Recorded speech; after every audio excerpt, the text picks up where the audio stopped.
இப்போ மல்லிகைப்பூ சீசன் போல் நம்ம வீட்டு செடியில் பூக்கிறது என்னவோ 2 பூ 3 பூ தான். வாசம் அந்த இடத்தையே வளைச்சி வாங்கிடுதுங்க. சரின்னு பூவை பறித்து சாமிக்கு வச்சுட்டு பாத்திரம் விளக்க ஸ்டார்ட் பண்ணிட்டேன். எங்கே இருந்தால் பாத்திரம் சேருதுன்னே தெரிலிங்க. எனக்கு மட்டும் விளக்கும் போதெல்லாம் கூட கூடயே பாத்திரம் சேருது. உங்களுக்கும் இப்படி தான் பாத்திரம் சேருதுன்னு கமெண்ட் பண்ணுங்கள். பாத்திரம் விளக்கி முடித்த கையோட கேஸ் அடுப்பு திட்டு எல்லாத்தையுமே தண்ணி போட்டு நீட்டாக தொடச்சி விட்டுட்டேங்க.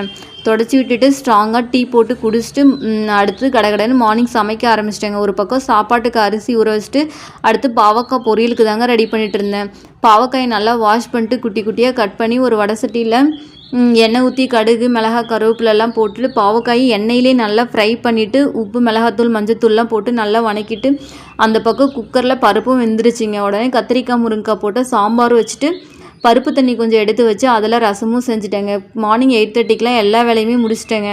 முடிச்ச கையோட நானும் சாப்பாடு போட்டு சாப்பிட்டுட்டேன். வீடியோ பிடிச்சிருந்தா சப்ஸ்கிரைப் பண்ணி சப்போர்ட் பண்ணுங்கள். தேங்க்ஸ் ஃபார் வாட்சிங்.